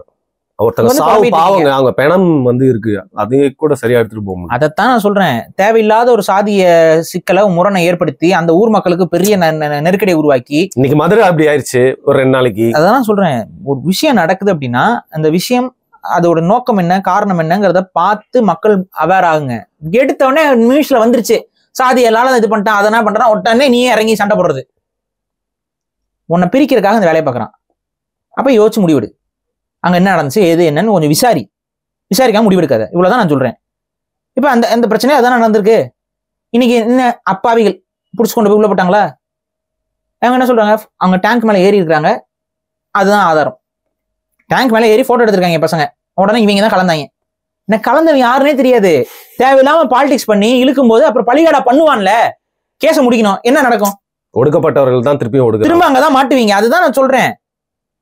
எவன் கலந்தானே தெரியாம இருக்கும் பொழுது நம்ம முடிவு எடுக்க முன்முடிவு பண்ணாதீங்கன்னு சொல்லிட்டு இருந்தேன். முன்முடிவு எடுத்தீங்க. இப்ப வந்து ஒரு 3 நாளைக்கு பேக் ஃபயர் ஆகி கிடக்கு. முதல்வர் வந்து ஒரு மாலை ஒண்ணு போட்டாரு ஒரு சிலைக்கு போய். அதை ஏன் போட்டாரு, என்ன போட்டாரு, அதெல்லாம் நீங்க புரிஞ்சுக்கோங்க, யோசிச்சாலே தெரிஞ்சிடும். அதுதான் இதை வச்சு அரசியல். அன்னைக்கு வந்து சொல்லும் போது இப்ப யாரு வந்து அரசியல் அதை பண்ணாங்களோ, எந்த நோக்கத்துக்காக பண்ணாங்களோ, இப்ப அவங்களே நீங்க அரசியல் பண்ணாதீங்கன்னு சொல்லிட்டாங்களா? அவங்கள வீரமணி சொல்றாப்புல அரசியல் செய்யாதீங்க திருமாவளவன் அவர்கள்ட்ட. அதாவது அந்த இடம் தான் வந்து நிக்கும். இது அரசியலுக்காகத்தான் இது பேசப்பட்டுச்சு. இது அரசியல் செய்யாதீங்கன்னு அவங்க சொல்றாங்க. இன்னைக்கு யார் பலியாகும் பொழுது பட்டியல் சமூக மக்களை பலி கொடுத்துட்டு இப்ப நீங்க அரசியல் பண்ணாதீங்க. இப்ப யாருக்கு பாதிப்புங்க? அந்த மக்களுக்கு தான் பாதிப்பு. அந்த டீ கடைக்காரருக்கு பாதிப்பு. இப்ப எனக்கு நான் ஏன் டீ கடைக்காரர் கைதானதுக்கும் வருத்தப்படுறேன், பட்டியல் சமூக மக்கள் கைதானதுக்கும் வருத்தப்படுறேன் சொல்லுங்க? ஏன்னா நான் 2 பேரும் தமிழரா பாக்குறேன். இவன் கைதாறது எனக்கு கஷ்டமா இருக்கு, அவர் கைதாறது எனக்கு கஷ்டமா இருக்கு. இந்த சின்ன பசங்க 2 பேருமே தமிழன். இது அரசியல் செஞ்சவங்களாம் பெருமொழியாளன். உனக்குள்ள சண்டையை முட்டி விட்டு உங்க 2 பேருமே பழைய ஆகிட்டு போயிட்டானா? இதுதான் பிரச்சனை. இதைத்தான் தமிழர்கள் புரிஞ்சுக்கணும்னு நான் சொல்லிக்கிட்டே இருக்கேன் திரும்ப திரும்ப. சண்டையை முடி விட்டு அவங்க குளிர் காய்கிறாங்க. இப்ப அந்த குளிர் காயிருக்கு இன்னொருத்தர் விஜய் இழுத்துட்டு போய் குளிர் காயணும். பரந்தூருக்கு விஜய் போகணும்னு நான் சொன்னேன். ஆனா வேங்கவேலுக்கு விஜய் போகக்கூடாதுங்கிறேன் நான். ஏன் போகக்கூடாதுன்னா அது வேற, அது பிரித்தாலும் சூழ்ச்சி அரசியல். இது மக்களுடைய மண்ணுரிமை. நீ மண்ணுரிமைக்காக தமிழனா போய் நிக்கணும். ஆனா இது மக்களை பிரிச்சாலும் அரசியல். இதுக்கு போய் நீ நின்னா துரோகி ஆயிடுவ. அது துரோக அரசியல போய் தான் நிக்கும். இது அந்த மக்களும் அந்த பகுதியை சார்ந்தவர்களுக்கு தான் அங்க உண்மை என்னன்னு தெரியும். அவங்க முடிவெடுத்து பண்ணட்டும். அதுக்கு அரசாங்கம் யாரு குற்றவாளி என்னன்னு விசாரிச்சு தண்டனை கொடுக்கட்டும். அங்க எந்த விதமான பொலிட்டிக்கல் பிரஷரும் அங்க தப்பான ஒரு அரசியலை தான் கொண்டு போய் நிப்பாட்டும். கண்டுபிடிக்க முடியல, கண்டுபிடிக்க முடியலன்னு தாங்க சொல்லணும். போலீஸ் ஒரு லெவலுக்கு என்ன சொல்லுச்சு, தெரியலன்னு சொல்லுச்சு. நீ விட்டியா சும்மா? அழுத்தம் கொடுத்துக்கிட்டே இருந்த. அடுத்து என்னாச்சு? இந்த கண்டுபிடிச்சிட்டோங்கிற. இப்ப நீ என்ன பண்ணுவ? ஒண்ணுமே லைஃப் போச்சு அந்த பசங்களுக்கு. அப்பாவிகள் மாட்டிக்கிட்டாங்க. போலீஸ் என்ன பண்ணும்? அவங்க இல்ல நாங்க பொய்யா நிப்பாட்டிட்டோம்னு சொல்ல போறாங்களா? போலீஸ் எங்க சொல்லுவாங்க? ஒரு லெவலுக்கு மேல அழுத்தம் கொடுத்துட்டே இருந்த. போலீஸ் டிபார்ட்மெண்ட் எப்படி ஃபங்க்ஷன் ஆகுது உங்களுக்கு தெரியாதா? பெட்டி கேஸ்னா என்னன்னு தெரியுமா? பெட்டி கேஸ்னா என்னங்க? சும்மா போடுறது இல்லைங்க, ஏதாவது நடந்திருக்குங்க, அதை தூக்கி எவனா ஒருத்தன் புட்டப் கேஸ், அவங்க அப்படித்தானே முடிப்பாங்க. அவங்களுக்கு அந்த கேஸ் முடிக்கணும், ப்ரெஷர் கொடுத்துட்டே இருக்க. வந்தவா 4 பழியாடு, இவங்களாலதான் வழக்காட முடியாது, இவங்களுக்கு தான் வருமானம் கிடையாது, இப்போ புடிச்சதுக்கு உள்ள போடு, இஷ்யூ முடிஞ்சு போச்சா? நீ உட்காந்து டிஃபெண்ட் பண்ணிட்டு இது பண்ணிட்டு இருப்ப. அரசியல் பண்றீங்க, மக்கள் தான் அவதிப்படுறாங்க. நான் அந்த மக்கள்கிட்ட தான் சொல்றேன், உன் வீட்டு புள்ளதான் நாசமா போகுது இவங்க பண்ற அரசியல்ல. உன் வீட்டை புள்ள போகுது, உன் டீ கடை போகுது, அரசியல் பண்ணிட்டு போயிடுவான். அவன் பிரிச்சு வச்சிருவான் 2 சமூகத்தையும். இந்த சமூகத்துக்கு ஒரு வேட்பாளர் போடுவான், அந்த சமூகத்துக்கு ஒரு வேட்பாளர் போடுவான், இந்த சமூகத்துக்கு ஒரு செயலாளர் போடுவான், அந்த சமூகத்துக்கு ஒரு செயலாளர் போடுவான். இவங்களுக்குலாம் மோத விட்டுக்கிட்டே வாக்கு வாங்குவான் 2 பேரையும். இது எங்க ஏரியாலே நடக்குது, இதுதான் நடந்துகிட்டு இருக்கு தமிழ்நாடு முழுக்க. இதனாலதான் சொல்றேன், இந்த விஷயங்களை எல்லாம் வந்து இக்னோர் பண்ணுங்கிறேன். தேவையில்லை. தமிழர்களுக்குள்ள ஒற்றுமையை உடைக்கக்கூடிய வேலைகளை தூக்கி கலாசு. இவன் வெட்டிட்டான், அவன் வெட்டிட்டான், இவன் குத்திட்டான், அவன் குத்திட்டான், தனிப்பட்ட பிரச்சனைகள். இதுக்கும் சமூகத்துக்கும் சம்பந்தம் கிடையாது. ஆனா இதை சமூக பிரச்சனைன்னு சொல்லி பேச ஆரம்பிச்சுன்னா வெட்டிக்கிட்டு தான் சாகணும் நீயும். ஏங்க இவனை ஒருத்தன் கொல்லுவான், எதனால கொல்லுவான்? இவன் யாரையா கொண்டு இருப்பான், இவன் யாரையா திட்டிருப்பான், இவன் வீட்டு பிள்ளைகளுக்கும் அவன் வீட்டு ஏதாவது பிரச்சனையா இருக்கும், மாறி மாறி வெட்டிக்குவாங்க. ஆனா இதை சாதியை கொண்டு வந்து பட்டிவாங்க. என்ன ஆகும்? இதை பார்த்துக்கிட்டு இந்த சாதிக்காரன் 2 பேரும் அடிச்சுக்கிட்டு இருப்பான். இதை வச்சுக்கிட்டு இந்த 2 சாதிக்காரனுக்கும் 2 தலைவனை உருவாக்குவான். இவன் ஒரு கட்சிக்கு சப்போர்ட் பண்ணுவான், அவன் ஒரு கட்சிக்கு சப்போர்ட் பண்ணுவான். மாறி மாறி வேட்பாளராக நிற்பாங்க. இதனால யாருக்கு நல்லது? இவன் பிறமொழியாளன் தலைமையில் இருப்பான், நீ சண்டை போட்டுக்கிட்டு கீழே இருப்ப. 2 தரப்பும் யார ஒருத்தனை தேர்ந்தெடுக்குதோ அப்படி ஒரு தலைவர் உருவாகவே மாட்டாப்ல. புரியுதா? இதுதான் நடக்குது. சரி, இதுதான் இந்த மேனிபுலேஷன். இந்த மேனிபுலேஷனை தொடர்ச்சியாக தமிழ் சமூகத்துல இவங்க திணிச்சுக்கிட்டு இருக்காங்க. இப்ப விஜய் வச்சு ஆதவ அர்ஜுனா இந்த வேலையை பண்ண போறாரு. ஸோ இப்போ என்ன பிளான்னா, ஏடிஎம்கேக்குள்ள கொண்டு வரணும். ஏடிஎம்கேக்குள்ள விஜய் வந்து ஒரு துணை முதல்வர் கேண்டிடேட்னு வர மாதிரி. துணை முதல்வர் கேண்டிடேட்னு வந்தீங்கன்னா துணை முதல்வர் வெர்சஸ் துணை முதல்வர்.